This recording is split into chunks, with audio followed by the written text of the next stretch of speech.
एक आज दिस से सुभाष यादव। आज हम जान रहे होंगे कि सीयूटी के बारे में, कि सीयूटी क्या होता है, इसका एग्ज़ाम पैटर्न क्या होता है, कितनी बार दे सकते हैं एक बार सीयूटी एग्ज़ाम के बारे में, इसमें कौन कौन से कोर्स ले सकते हैं, बेस्ट कॉलेज कौन कौन सी, यूनिवर्सिटी कौन कौन सी बेस्ट, इसमें आपके लिए कितने सब्जेक्ट ले सकते हैं एक बार में, इसकी एलिजिबिलिटी क्राइटेरिया क्या है सीयूटी के बारे में, और इसका एग्ज़ाम पैटर्न क्या होता है, स्ट्रक्चर क्या होता है।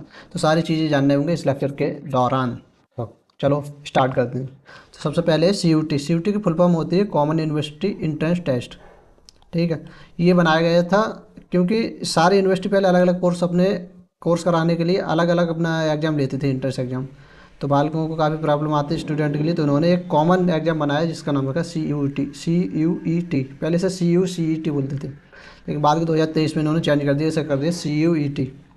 ठीक है, जो सी यू टी होता है इसके थ्रू आप बीए कर सकते हो, बीएससी, बीकॉम, बीटेक, बीबीए और जितने भी बैचलर डिग्री कोर्स होते हैं वो कर सकते हैं सी यू टी यू जी के थ्रू, अंडर ग्रेजुएशन के। और जो सी यू टी पी जी होता है इसके थ्रू जो पोस्ट ग्रेजुएशन के कोर्स हैं उसके किए जाते हैं।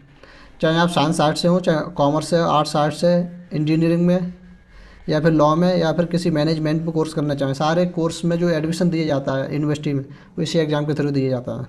तो इसके लगभग हर साल जो बच्चे स्टूडेंट लगभग 13 से 14 लाख के करीब बच्चे इसमें फॉर्म भरते हैं। ठीक है, इसके द्वारा जो यूनिवर्सिटी दी जाते हैं एग्ज़ाम, यूनिवर्सिटी में जो एडमिशन दिया जाता है लगभग 250 के करीब यूनिवर्सिटी है, जिसमें से कुछ प्राइवेट हैं, कुछ गवर्नमेंट है, मैक्सिमम गवर्नमेंट है, जो कुछ स्टेट गवर्नमेंट के थ्रू, कुछ सेंट्रल गवर्नमेंट के थ्रू दी जो यूनिवर्सिटी हैं चलाई जाती हैं। और कुछ आएंगे डीन यूनिवर्सिटी। डीन यूनिवर्सिटी का मतलब ये होता है जो यूनिवर्सिटी तो काफ़ी फेमस है और काफ़ी अच्छी है, लेकिन उनकी फ़ीस काफ़ी सही होती है। जैसे उनका नाम बिट्स पिलानी, या फिर B I T triple E, ये यूनिवर्सिटी है भी काफ़ी रिप्यूटेड यूनिवर्सिटी है, लेकिन उनकी खुद फीस काफ़ी ज़्यादा रहती है। और जो डीन यूनिवर्सिटी होता है उसका मतलब होता है कि जो अपना सिलेबस, अपना एग्ज़ाम पैटर्न, सब चीज़ खुद से ही चेंज कर सकती हैं, इसके लिए कोई गवर्नमेंट की ज़रूरत नहीं पड़ती। लेकिन जो प्राइवेट यूनिवर्सिटी होती हैं उसमें क्या होता है, वो जिस स्टेट में होते हैं वो स्टेट गवर्नमेंट के द्वारा उसका एग्ज़ाम पैटर्न, उसका जो करिकुलम है वो डिसाइड किया जाता है। तो ये अंतर होता है जो डीम्ड यूनिवर्सिटी और प्राइवेट यूनिवर्सिटी। इसके थ्रू जो यूनिवर्सिटी में आपको एडमिशन दिया जाता है, चाहे आपकी दिल्ली यूनिवर्सिटी हो, चाहे बनारस BHU, बनारस हिंदू यूनिवर्सिटी हो, चाहे Jawaharlal Nehru JNU, AMU, JMI, Jamia Millia Islamia, और जितने भी देश की जो बड़ी बड़ी यूनिवर्सिटी हैं ग्रेजुएशन कराती हैं उनमें एडमिशन दिया जाता है। तो एक बार जान लेते हैं इसका एग्ज़ाम डेट। इसका जो एप्लीकेशन फॉर्म भरा जाता है CUT का 3 जनवरी से 30 जनवरी तक भरा जाता है, तो अभी समाप्त हो चुका है। लास्ट डेट 31 जनवरी हुई है इसकी जो फीस कट करने की। इसकी करेक्शन डेट ये आती है, और इसका जो एग्ज़ाम होता है वो 11 मई से 31 मई के बीच में टेंटेटिव डेट है। टेंटेटिव डेट का मतलब होता है वो चेंज हो सकती है। ठीक है, इसके बाद फिर एग्ज़ाम सिटी वगैरह NTA की वेबसाइट पे देखा जाता है। और इसका जो कंडक्ट कराती है CUT का एग्ज़ाम वो कराती है आपकी NTA, जो आपका JEE और नीट का एग्ज़ाम भी कंडक्ट कराती है, नेशनल टेस्टिंग एजेंसी। इसका जो एग्ज़ाम होता है वो कंप्यूटर बेस्ड टेस्ट होता है CBT मोड में। इसमें जो टोटल लैंग्वेज 13 लैंग्वेज में इसका एग्ज़ाम आता है, किसी भी लैंग्वेज में आप दे सकते हैं, हिंदी, इंग्लिश, तमिल, तेलुगु, मराठी, जो भी कंफर्ट हो आप। इसमें जो सब्जेक्ट होते हैं अलग अलग सब्जेक्ट होते हैं। ठीक है, मैक्सिमम आप 5 सब्जेक्ट ले सकते हो इस CUT एग्ज़ाम में। इसमें खुद डिसाइड करना पड़ता है कि आपको कौन सा कोर्स लेना है, कौन कौन से सब्जेक्ट लेने हैं, कौन कौन से नहीं लेने। ये डिपेंड करता है कि आप कौन सी यूनिवर्सिटी को टारगेट कर रहे हैं। जैसे कोई BHU कर रहा है तो उसकी जो रिक्वायरमेंट होती है, BHU में प्लस कोई BA करना चाहता है तो उसकी अलग रिक्वायरमेंट होती है कोर्स की, तो उस हिसाब से कोई BHU में BSc करना चाहता है, या फिर DU में कोई BCom करना चाहता है तो उसकी अलग अलग रिक्वायरमेंट होती है, वो हम आगे लेक्चर में जानने होंगे। जो सब्जेक्ट दिए जाते हैं इसमें मैक्स हर सब्जेक्ट में 50 क्वेश्चन होते हैं। जैसे मान लो आपने लिया कोई मैथ्स, तो 50 क्वेश्चन होते हैं और आपको टाइम दिया जाता है वो 60 मिनट दिया जाता है, यानी लगभग 1 मिनट के करीब टाइम दिया जाता है। तो आपको पता चल सकता है कि आपको जो इसका जो क्वेश्चन का लेवल होगा काफ़ी आसान ही होगा, क्योंकि 1 मिनट में क्वेश्चन करना काफ़ी मुश्किल हो जाता है कंपेयर टू JEE मेन, और बोर्ड्स के लगभग इक्वल रहता है इसका लेवल रहता है डिफ़िकल्टी। सही सही मार्क्स होने पर आपको 5 मार्क्स दिए जा रहे होंगे, और आपका जो रॉन्ग क्वेश्चन है उस पर आपके लिए -1 मार्क्स कट कर दिया जाएगा। और इसका जो एग्ज़ाम होता है मल्टीपल शिफ्ट में होता है। मान लो किसी ने, तो पहले बता दो इस पर कौन कौन सब्जेक्ट होते हैं। इन्होंने 3 सेक्शन में डिवाइड कर रखे हैं, सेक्शन 1, 2 और 3। सेक्शन 1 होगा उसमें लैंग्वेज सब्जेक्ट ले सकते हो कोई, और सेक्शन 2 है उसमें मान लो डोमेन। डोमेन क्या है अभी बात करते हैं। और तीसरा है वो जीएटी।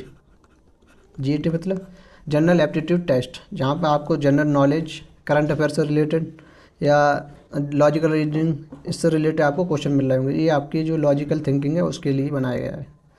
लैंग्वेज में से कोई आप एक लैंग्वेज चूज कर सकते हैं मिनिमम, जो हिंदी, इंग्लिश, तमिल, तेलुगु, जो भी लैंग्वेज में कंफर्ट है। मैक्सिमम बच्चे वो इंग्लिश के लिए प्रेफर करते हैं, लगभग 80% बच्चे, पर उससे कम हिंदी, बाकी रीजनल लैंग्वेज।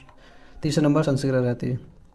जो डोमेन सब्जेक्ट रहता है उसमें से आप मैक्सिमम कितने 3 सब्जेक्ट चूज कर सकते हो, क्योंकि एक लैंग्वेज हो गया, दूसरा जीएटी हो गया, और तो टोटल मैक्सिमम ले सकते हो 5 सब्जेक्ट। तो आप 3 सब्जेक्ट ले सकते हो डोमेन के। ठीक, डोमेन के कौन कौन सब्जेक्ट होते हैं, जैसे कोई मैथ्स वाला तो पीसीएम ये ले सकता है, पीसीबी वाला तो फिजिक्स केमिस्ट्री बायोलॉजी ले सकता है, जैसे कोई आर्ट साइंस है तो उसका आगे जानना ही होंगे। जो सेक्शन है, सेक्शन 1 में इस कोई लैंग्वेज, जो 2 सेक्शन है उसमें से ये सब्जेक्ट जैसे physics, chemistry, history, polity, science, economy ये चूज कर सकते हो। तुम्हारी डिपेंड करता है कौन से आप इंटरेस्टेड हैं। सबसे बड़ी बात ये, मान लो कोई फिजिक्स केमिस्ट्री, मान लो पीसीएम वाला स्टूडेंट है, ठीक है, तो फिजिक्स केमिस्ट्री और तीसरा इकोनॉमी भी चूज कर सकते, इकोनॉमी भी ले सकता है सीयूटी के एग्ज़ाम में। इसी बेस पे आपको एडमिशन दिया जा रहा होगा यूनिवर्सिटी की रिक्वायरमेंट पर। तीसरा जो जीएटी बताया था इसमें करंट अफेयर, लॉजिकल रीजनिंग और आपको न्यूमेरिकल एबिलिटी और क्वांटिटेटिव एप्टीट्यूड देखने को मिल रहा होगा। सिलेबस होता है इसका जो एग्ज़ाम का, जैसे मान लो इंग्लिश है, मान लो जैसे साइंस, फिजिक्स है, सही है, तो फिजिक्स में जो इसका सिलेबस होगा क्लास 12th की जो फिजिक्स है वही आपका सिलेबस होगा। जैसे केमिस्ट्री है तो केमिस्ट्री में क्लास 12th का सिलेबस है। तो ज़्यादातर अच्छा रहता है कि जब आप क्लास 12th में जो सब्जेक्ट लिए थे, मान लो कोई बच्चा था पीसीबी लिया था, पीसीबी, तो आप क्या करें, कम से कम तो आपके जो सीयूटी में एक सब्जेक्ट लें तो वो पी, सी और बी, फिजिक्स, केमिस्ट्री, बायोलॉजी, क्योंकि आपने पहले से पढ़ रखा होगा और इसके लिए तो काफ़ी आसान हो जाता है। एक लैंग्वेज तो पढ़ ही रहे होंगे तो एक लैंग्वेज ले लें, और तीसरा एक जीएटी, वो तो मैंडेटरी होता है सभी के लिए। कुछ कुछ यूनिवर्सिटी होती हैं वो नहीं मांगती है जीएटी के लिए, मैक्सिमम क्या करते हैं जीएटी के लिए मांगते हैं। इसमें जैसे लैंग्वेज में इनमें से कोई आप लैंग्वेज ले सकते हो एक, सही है, जैसे कोई साइंस वाले स्टूडेंट फिजिक्स, केमिस्ट्री, मैथ और बायो, इनमें से कोई 3 सब्जेक्ट मैक्सिमम ले सकते हो। आपकी इच्छा है तो एक भी सब्जेक्ट ले सकते हैं। कॉमर्स वाला है तो इनमें से कोई एक 3 सब्जेक्ट मैक्सिमम ले सकते हो। जैसे ह्यूमैनिटी वाला है तो इसमें से कोई सब्जेक्ट ले सकते हो। इसका जो पीडीएफ है इस डिस्क्रिप्शन मिल जाएगा, इससे आप सारी चीज़ें एक्सेस कर सकते हो। कुछ मैंने लिंक प्रोवाइड कर रखी हैं, आपको डायरेक्टली पहुंच सकते हैं वहाँ पर, सही है। इसके बाद जो एलिजिबिलिटी क्राइटेरिया क्या है, इसकी जो सीयूटी की एलिजिबिलिटी क्राइटेरिया होती है, केवल आप क्लास 12th में हो या फिर 12th पास होनी चाहिए इसकी। और जो अपर लिमिट है, कोई इसमें अपर लिमिट नहीं है, चाहे आप कितनी भी एज है तब भी आप सीयूटी का एग्ज़ाम दे सकते हैं, सही। केवल आप 12th पास होनी चाहिए सीयूटी एग्ज़ाम देने के लिए। और जो यूनिवर्सिटी पे डिपेंड करता है वो अपनी अपर लिमिट कितनी रखती है, जैसे ड्यू की कुछ अलग रहती है, बीएचयू की अलग, जामिया की अलग रहती है, जेएनयू की अलग रहती है। तो डिपेंड करती है कौन कौन सी, वो कॉलेज पे है और यूनिवर्सिटी पे डिपेंड करती है जब एडमिशन लेने जाओगे सीयूटी के एग्ज़ाम देने के बाद तब। बाकी चीज़ें नॉर्मल है, आगे चलो। इसका जो फॉर्म भरा जाता है वो ऑनलाइन भरा जाता है, एनटीए की वेबसाइट पे जाके, यहाँ पर लिंक मिल जाएगी, यहाँ से भी जा सकते हैं। इसके बाद फ़ीस कितनी लगती है सीयूटी एग्ज़ाम देने, जो जनरल कैटेगरी है उनके लिए आपको 1000 रुपये फ़ीस लग रही होगी अगर तुम 3 सब्जेक्ट तक लेते हो, सही है। मान लो किसी ने 3 सब्जेक्ट लिए सीयूटी में तो आपको 1000 रुपये लग रही होगी। ऐसे ओबीसी के लिए 900, एससी एसटी के लिए ये फ़ीस लग रही है। ये फॉरेनर स्टूडेंट के लिए, जो विदेश से लोग आएंगे उनके लिए फ़ीस। अगर 3 के एक्स्ट्रा, जैसे मान लो किसी ने 4 सब्जेक्ट लिए तो 3 तक तो उसके 1000 रुपये लग रहे होगी। जब एक्स्ट्रा एक सब्जेक्ट लिए, 3 में तो 4 लिए, तो आपको 400 रुपये पर सब्जेक्ट के हिसाब से देनी पड़ रही होगी। मान लो किसी ने 4 सब्जेक्ट लिए और जनरल कैटेगरी का है तो उसे 1000 जो है वो 400 रुपये जो है। और मान लो 5 सब्जेक्ट लिए किसी ने जनरल कैटेगरी, तो 1000 रुपये 3 सब्जेक्ट के, और 2 के कितने हो गए 800, तो 1800 रुपये देने पड़ रहे होंगे। ऐसे ही ओबीसी, एससी और जो फॉरेनर स्टूडेंट है उनके लिए पर सब्जेक्ट के हिसाब से। ये मैंने कुछ लिंक दे रखी हैं, यहाँ से आप सीयूटी की जो ऑफिशियल वेबसाइट है वहाँ पर जा सकते हो। यहाँ से जो बुलेटिन है वो एक्सेस कर सकते हो, जिसमें डिटेल में और बताया गया है सीयूटी के बारे में, एग्ज़ाम से रिलेटेड, और जितने भी क्वेश्चन हैं उन्होंने कवर कर रखे हैं इसमें, जो सीयूटी से रिलेटेड स्टूडेंट का आ सकते हैं। चाहे आप फॉर्म भर रहे हैं तब प्रॉब्लम आ रही है तो सारी चीज़ें इन्होंने डिटेल में समझा रखी है। ये इसका सिलेबस है जो CUT की वेबसाइट पे जाकर यहाँ से डायरेक्टली एक्सेस कर सकते हैं।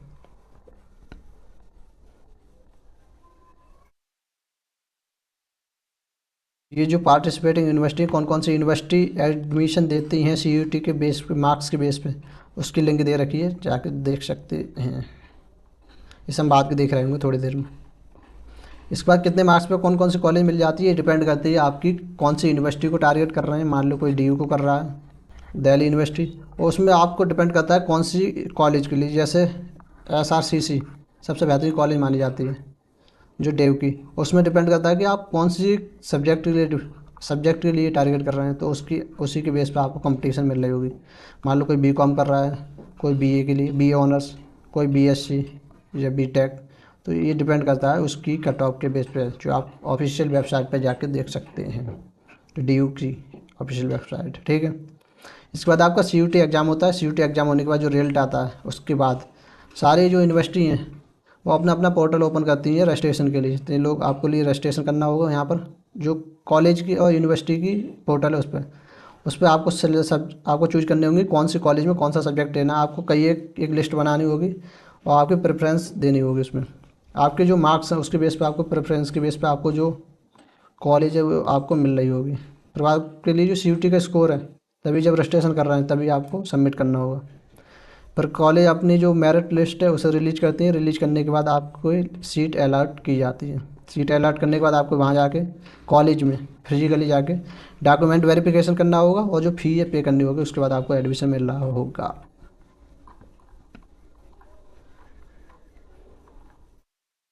ये ये बोला गया है कि जब मान लो 5 सब्जेक्ट हैं, ठीक है, ये मार्किंग की स्कीम। मान लो एग्ज़ाम दिया आपने, एग्ज़ाम देने के बाद एग्ज़ाम में ही मान लो क्या इसका ऑब्जेक्टिव पेपर आता है, 4 ऑप्शन दिए होंगे, एक सही होगा। आपका सही है तो 5 मार्क्स दिए जाएंगे, अगर गलत है तो आपको -1 दिए जाएंगे। मान लो आपने एग्ज़ाम दिया, ठीक है, एग्ज़ाम देने के बाद 4 ऑप्शन दिए हैं, 4 ऑप्शन दिए A B C और D। मान लो 4 में से आपके 2 ऑप्शन जैसे मान लो क्वेश्चन दिया था उसके बेस पे आपके 2 A और B दोनों सही हैं, ठीक है, तो आपको एक चूज किया कि आपने A या B में से कोई एक चूज किया तो आपको पूरे मार्क्स दिए जा रहे होंगे, ठीक है। और आपने इन दोनों में से कोई अलग दूसरा चूज किया था तो आपको -1 मार्क्स दिए जा रहा है, यानी गलत माना जाएगा क्वेश्चन। मान लो ये कोई क्वेश्चन है, इसके A B C और D 4 ऑप्शन है, सही है, 4 ऑप्शन दिए। अब मैं से इस क्वेश्चन के बेस पे ये चारों ऑप्शन गलत हैं, और चारों ऑप्शन गलत हैं तो आपने कोई भी ऑप्शन चूज किया तो आपके लिए 4, कोई चूज किया ना या नहीं किया तो आपको 5 मार्क्स दिए जा रहे होंगे फ्री के, क्योंकि ये पूरा क्वेश्चन ही गलत है इसके लिए। तो ये बोला गया है इसकी ऑफिशियल वेबसाइट से। लैंग्वेज के जो 13 सब्जेक्ट होते हैं उनमें से कोई आप एक चूज कर सकते हो। जो 27 सब्जेक्ट होते हैं डोमेन, उनमें से कोई एक सब्जेक्ट ले सकते हो, और बाकी तो चीज़ें कवर हो चुकी हैं। इसके बाद आती है जो फीस दी जाती है। जैसे ड्यू की वेबसाइट पे, JNU BHU इनकी वेबसाइट पे जाके देखो तो इन्होंने स्टूडेंट के लिए जो फीस का कंसेशन दे रखा है कि ये दे रखा है कि जो बच्चे SC और ST कैटेगरी से आते हैं उनकी जो इस कोचिंग की फ़ीस होती है, यानी जो ट्यूशन फ़ीस होती है, जो कॉलेज में जाके आपको जो फ़ीस देनी होती है स्कूल कोचिंग की, कॉलेज की, उसे बोलते हैं ट्यूशन फ़ीस, तो वो आपको माफ़ कर रहे होंगे बिल्कुल 100% जो SC और ST स्टूडेंट हैं।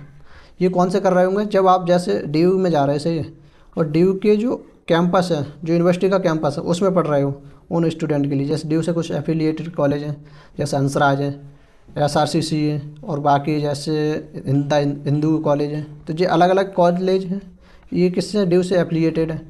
तो वहाँ पर आपको फीस में कंसेशन नहीं मिल रहा होगा। कंसेशन जब भी मिल रहा होगा जब आप DU की जो यूनिवर्सिटी है उस कैंपस में पढ़ रहे हो, तो आपके फीस की जो छूट मिल रही होगी 100% SC ST स्टूडेंट के लिए। और दूसरी दी जाती है इनकम के बेस पे छूट। इनकम के बेस पे क्या है, जब आपके पेरेंट्स की इनकम 2 लाख से 2.5 या 2.5 लाख से कम होगी तो आपको जो इन कॉलेज हैं उनमें आपके लिए फ़ीस में 100% कंसेशन मिल रहा होगा, यानी माफ़ की जा रही होगी जो ट्यूशन की फ़ीस है। बाकी आपको रहने के लिए हॉस्टल मेस वगैरह की फ़ीस दी जा रही होगी, लाइब्रेरी वगैरह की फ़ीस लग रही होगी। और किसी की पेरेंट्स की इनकम 2.5 लाख से और 4 लाख के बीच में तो उन्हें 50% तक की फ़ीस में ट्यूशन फ़ीस माफ़ की जा रही होगी। ये आपको सबमिट करना होगा एडमिशन के टाइम पे इनकम सर्टिफिकेट, जो SDM या तहसीलदार के द्वारा बनाया जाता है पेरेंट्स का। पेरेंट्स में मतलब मम्मी और पापा दोनों की इनकम का सर्टिफिकेट। उसके बाद आधार कार्ड और एडमिशन प्रूफ। एडमिशन प्रूफ का मतलब आपके लिए जो फीस की रसीद है वो आपको एडमिशन प्रूफ का काम कर रही होगी। तो ये चीज़ दी जा रही होंगी आपको, ये जब भी प्रोवाइड की जा रही होगी जब आप उस यूनिवर्सिटी के कैंपस में ही पढ़ रहे हैं। अगर उससे एफिलिएटेड कॉलेज पढ़ रहे हैं तो आपको नहीं दी जा रही होगी छूट। जैसे BHU है, BHU के कैंपस में पढ़ रहे हैं तो आपको छूट दी जा रही होगी। ये जो यहाँ पे जाके जो लिंक दे रखी है वहाँ से डायरेक्टली आप क्लिक करेंगे तो आपको जो सब्जेक्ट इसमें दिए गए हैं, जैसे जो लैंग्वेज के सब्जेक्ट हैं उनमें से कोई आप जाके उनके जो सब्जेक्ट का जो सिलेबस है वो आप जाके चेक कर सकते हैं। जो डोमेन सब्जेक्ट हैं उनमें से कर सकते हो। ये एप्टीट्यूड टेस्ट है, जैसे एप्टीट्यूड टेस्ट में जाओगे तो सिलेबस आप देख सकते हो। इसमें पूछा गया है जनरल नॉलेज, मेंटल एबिलिटी वगैरह, जो रीजनिंग वगैरह जाके आप डायरेक्टली एक्सेस कर सकते हो। ऐसे ही आप अदर जैसे फिजिक्स है तो फिजिक्स में भी जाके आप देख सकते हो। इलेक्ट्रोस्टैटिक, करंट, इलेक्ट्रिसिटी वगैरह जो क्लास 12th का मेजोरिटी वही पोर्शन दिया गया है। इसी के बाद आप जाके यहाँ पर यूनिवर्सिटी देख, जो सेंट्रल यूनिवर्सिटी है वो यहाँ पर आप जाके देख सकते हो, और जो स्टेट यूनिवर्सिटी है गवर्नमेंट की वो देख सकते हो जाके यहाँ से। जो deemed university, private, other government institute हैं वो भी जाके देख सकते हो। जैसे सेंट्रल यूनिवर्सिटी में कौन कौन सी है, जैसे अलीगढ़ मुस्लिम यूनिवर्सिटी, सेंट्रल संस्कृत, ये बाकी जो जितनी भी यूनिवर्सिटी हैं, university of Jammu, Delhi university, university of Allahabad, जितनी भी यूनिवर्सिटी हैं उन पर जाके देख सकते हो। जैसे दिल्ली यूनिवर्सिटी, यहाँ पर जाओगे आप तो यहाँ पर आपको जो अंडर ग्रेजुएशन में कोर्स कराया जा रहा है, जैसे मान लो BA अरेबिक लैंग्वेज में ऑनर्स कराया जा रहा है, तो इसके लिए जो सब्जेक्ट आपको चाहिए वो आपको यहाँ पर मेंशन कर रखे हो। जैसे इन्होंने बना रखी है लिस्ट 1 और लिस्ट A, लिस्ट B। जो लिस्ट A में इसमें मैक्सिमम लैंग्वेज सब्जेक्ट हैं और लिस्ट B है वो डोमेन सब्जेक्ट है। इन्होंने बोला है कि candidate must be CUT any of the following, किसी भी एग्ज़ाम दिया हो सब CUT का एग्ज़ाम इन सब्जेक्ट में, जिसमें से लिस्ट 1 में से कोई एक हो और any 3 subject from list B। यानी आपने कोई एक लैंग्वेज सब्जेक्ट दिया हो CUT का एग्ज़ाम, या फिर उन्होंने लिस्ट B में से कोई 3 सब्जेक्ट लिए हों। और दूसरा ऑप्शन है कि आपने 2 सब्जेक्ट कोई लैंग्वेज ली हो और 2 कोई आपने लिस्ट B से डोमेन सब्जेक्ट लिए हों CUT में, वही मार्क्स आपको लग रहे होंगे। ऐसे ही अलग अलग सब्जेक्ट पर डिपेंड करती है, इन पर जाके आप यूनिवर्सिटी टू यूनिवर्सिटी देख सकते हो। ये सब BA ऑनर्स, नीचे BSc, जैसे कोई BSc करना चाहता है जियोलॉजी में, ठीक है, अंडर ग्रेजुएशन, तो उसके लिए कोई CUT का एग्ज़ाम दिया हो, इनमें से आपको कम से कम फिजिक्स और केमिस्ट्री, मैथमेटिक्स, इन तीनों के मार्क्स ऐड किए जा रहे होंगे, लग रहे होंगे। फिजिक्स, केमिस्ट्री, मैथमेटिक्स CUT के जो एग्ज़ाम दिया था आपने, जैसे आपने फिजिक्स, केमिस्ट्री, जियोग्राफी इनमें से कोई हो, या फिजिक्स, केमिस्ट्री, बायोलॉजी इनमें से कोई एक सब्जेक्ट हो इनमें, तो ऐसे जाके आप यूनिवर्सिटी टू यूनिवर्सिटी जाके देख सकते हो आसानी से। यहाँ से आप डायरेक्टली एक्सेस कर सकते हो जो यूनिवर्सिटी इनका सिलेबस। तो आई होप कि समझ में आया होगा।